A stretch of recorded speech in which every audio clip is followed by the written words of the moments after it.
Hello and welcome to my vault. I am Xerxes and this is A.T.O.M, the post-apocalyptic RPG. Bogdan, yes! Oh, I like Bogdan. Yeah, let's stick with Bogdan. He looks awesome. There we go. We've got Bogdan ready to enter the wastes. Okay. The deterioration in relations between Eastern and Western blocs in the 1979 have led to a full-blown Armageddon between nuclear powers in the year 1986, the year I was born. The war was swift, devastating and brutal. The fact that humanity persevered was miraculous. 19 years have passed and it's 2005. Both once great empires and their allies now lie in ruins. But on top of those ruins, new civilizations are slowly emerging. This story takes place on a small patch of land in the south of the USSR. This territory wasn't impacted by nuclear blasts as much as the more industrial parts of the country. It was mostly agricultural and didn't have a lot of army bases or nuclear shafts. But still, this place was also scarred. Even though it has some sort of centralized government, established trade routes, and even its very own TV channel, the land is plagued by famine, diseases, banditry, radiation, and the rumor has it that some horribly mutated monsters are also roaming the wastes. You are a young member of a secret bunker society A.T.O.M, or A.T.O.M, established back in the USSR. The main mission of your organization is to find, restore, and secretly introduce old or new technologies to survivors, ultimately restoring the pre-war way of life. This is why A.T.O.M sends expeditions to the wasteland, and recently one of such expeditions, led by a prominent A.T.O.M member, General Morozov, stopped contacting the main base. Human resources are tight, so the standard procedure in such situations is to send 1 or 3 younger operatives to conduct investigation. This time, you were chosen to fulfill this task. You know that General Morozov and his party went on to explore a mysterious pre-war bunker. Bunker 317. What you don't know is the exact location of this place. Only that it's near a certain village called Otradno. Oh, hello. From uneven shadows that are dancing around your campfire emerges a well-built man in his 30s, dressed in a musky khaki uniform. Well, well, well. What have we here? Hope I'm not bothering you, comrade. The man stops before you and rubs his hands as if to warm himself, or to show you a formidable brass knuckle on his left hand. You look like a tourist, man. Nice tent, clothes in good condition, without holes or tears. And so much other stuff. The man whistles, sizing up your equipment. It must be hard to carry such a weight on your shoulders. The stranger's face breaks into an ominous smile. I mean, me and my pals could help you. Well, not for free, of course, but for a very manageable price. What say you? Barter. You finally notice 4 human figures hidden in the dark of the night. And if before you still had some doubts about what it's transpiring, now it's becoming painfully clear. You're about to get robbed. We don't really have a lot of strength, so let's go with speechcraft. I feel better with speechcraft than with strength, so yeah, boom. Success. The man smiles and winks at you. What do you mean?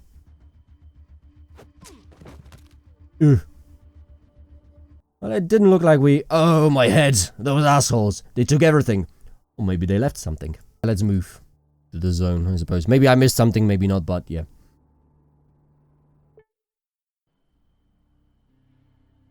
Okay. After a whole day of wandering, you start to notice signs of inhabitants. A small field, a pasture, a finely makeshift wooden sign with bullet holes in it. The name Otradno on it shows that you are on the right track. It's already nighttime when you find yourself at the entrance of a small, shabby village. Here you can restock your supplies, earn a couple of rubles, and most importantly, learn where to find bunker 317. I've got a feeling that we don't really have much Here. Halt, who goes there? Before you stands a strongly built man, aged around 30. He is wearing a weathered military jacket and holds a large gun in his hands. On further inspection, he seems like an affable guy that would probably welcome a conversation with a random stranger. He absently chews a blade of grass, but upon seeing you, he livens up. Hey there, comrade! And hello to you too. Let's be friendly. The man coughs and spits out the blade of grass, then removes his hand from his rifle, letting it hang there by its handmade leather belt. Nice to meet you. My name is Jan. May I ask what brings you to our village? I'm looking for someone. Someone who lives here? Not really. Okay then. So how may I help you out? Well, I wanted to ask a few questions. Fine, I'll try to answer. Was there a troop of military types in your village lately? Funny you should ask. A squad of troops came through the village not long ago. Can't say if they were military, though, but they had some serious looking dudes. Good weapons on them, and their attitude was pretty militant. They were even wearing uniforms of sorts. Some serious guys, I tell you, real serious. They bought some water, rested for a day near the walls, and moved on. I got to chatting with the youngest guy among them. He said they were on an expedition into the ruins, probably looking for some pre-war tech, or what remains of it. God help them, they seem normal enough. Can you point me in the direction of those ruins? Jan takes your map and after looking at it for a while, draws a small black cross in one spot.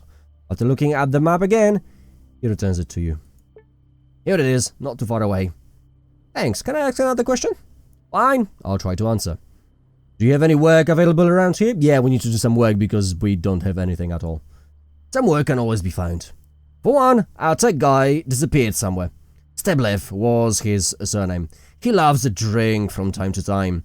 Sometimes even goes on a bender. But it's not like him to be gone for so long.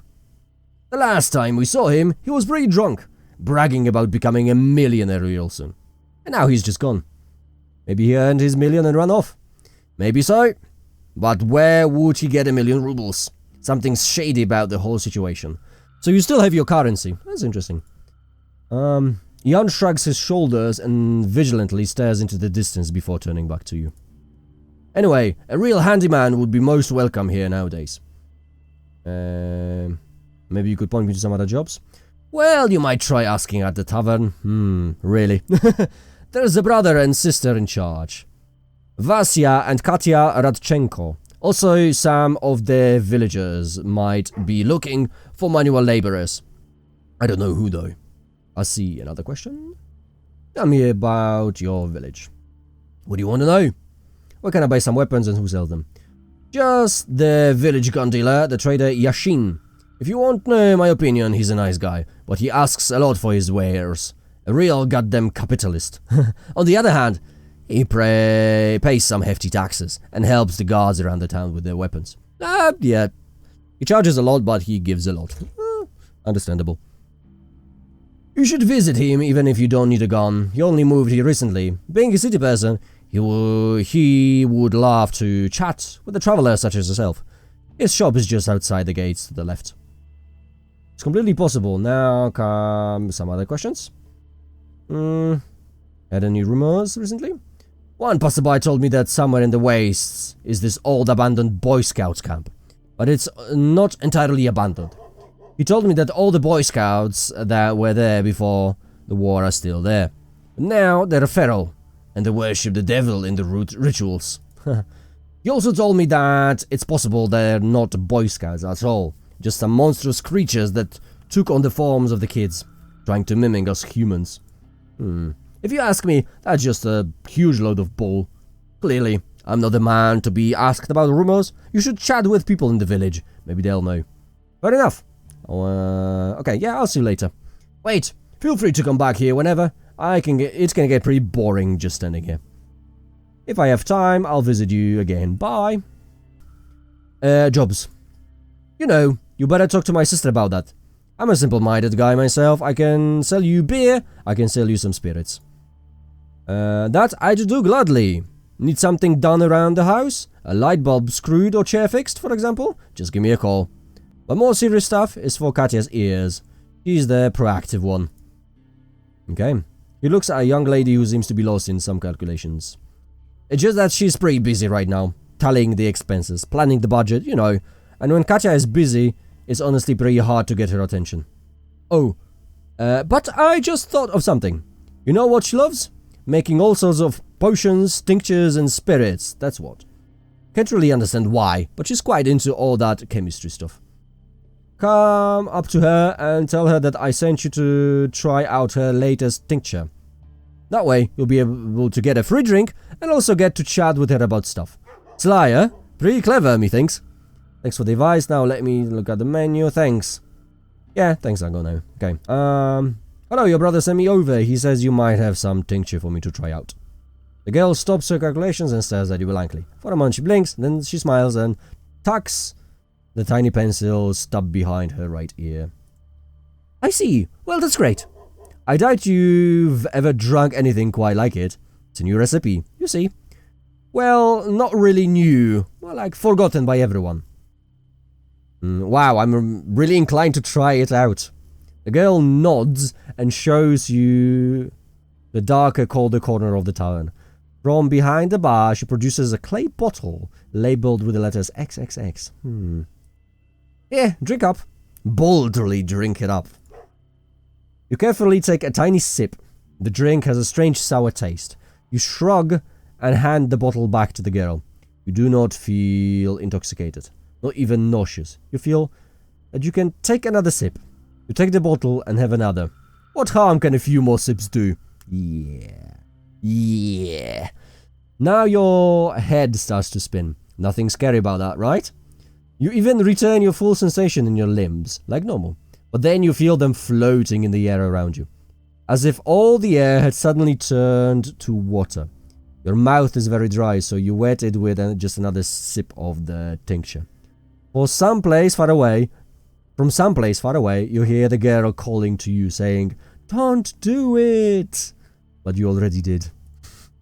The world around you just stops. You also stop. But your mind races with thoughts that come with exceptional clarity and speed. Why are you here? Why am I here?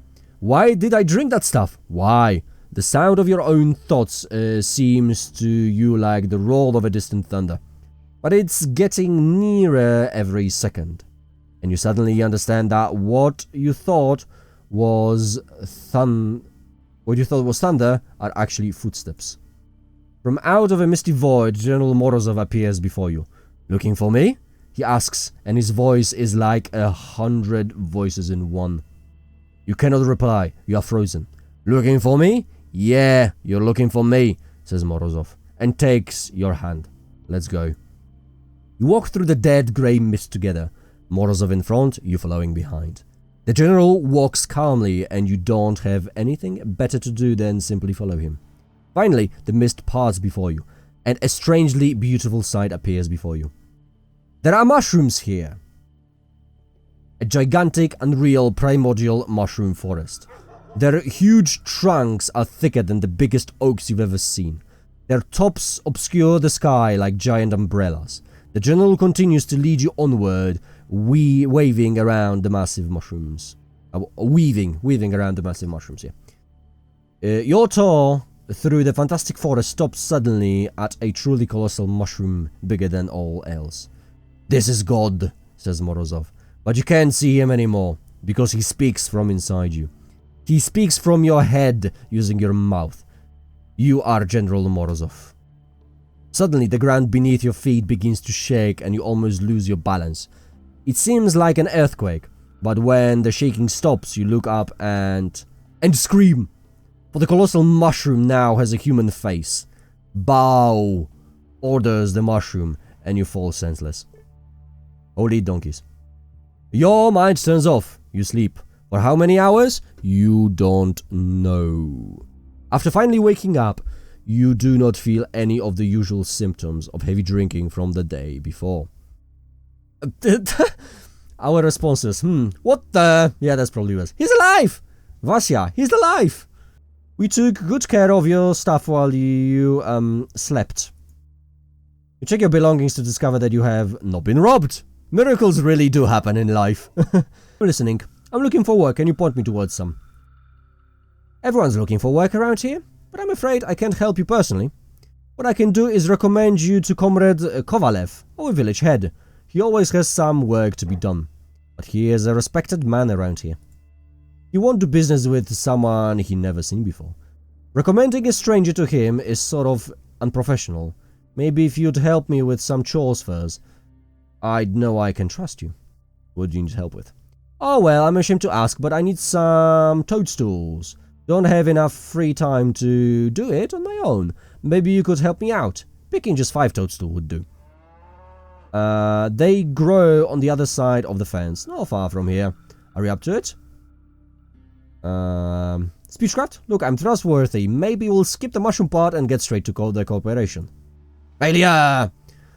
Any toadstools in here? Hello? Well, hello. Stimulant, knife, and some rounds. Take all. Yay! So we found our first weapon. So I suppose we can put it into slot 1. So we can just go to stab down on someone. Shall I risk some radiation? YOLO! Take all. Run away! I'm feeling kind of sick. I guess I got poisoned. A toadstool? I suppose that might be a toadstool. Oh, we've got combat. Okay, so we get to have a look at combat. We've got a giant ant. Let's move here. Boom, 76%. Hey, we killed it. Okay, so it's basically exactly like Fallout. Nice. Okay, actually, let's move in here so they will waste the turn on movement, basically. Giant spiders, eh? Nice. Let's move in here. Stab. Perfect. Okay. Can I fish too? You wanna fish, eh? Well, maybe you can. It's just that you don't really know what the local fish like. They're real gourmets in these parts. No worms for them. They're like bait made from all critters around. The giant ants, wasps, and spiders. Well, there's plenty of those around. The fisherman gives you a crooked smile and spits through his teeth. Yup. There's many of those mutants and freaks in these parts. But how would you know which of the limbs and organs are fit to be bait? I'd wager you don't know, am I right? So here's what we're gonna do. Go to the nearest pub and get me something strong. For that, I will teach you the basics of bait harvesting. Yes, just remember, I don't want anything they mix themselves. No more pre-war alcohol only. And the harder, the better. I'll think about it. How about some questions? Yeah, I see. I better go. Yeah. Nothing unusual. Ah, there we go. That's the 5th one. Continue. I got some. Here we go. Yep. Wow, great work. Proud of you. Let me see. You hand the mushroom to the girl. She looked them over with the eye of the professional and, satisfied with their quality, gives you a smile. Barter or speechcraft? There are some top-notch mushrooms I found. I strove to get only the best ones for you. Since you look like someone who knows what quality is worth, I think these might even be worth twice what you're offering. Yep. Failure!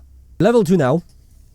And yeah, I suppose it will be a good time to kind of, end the first video right here. So this is, a first look at the early access version of A.T.O.M.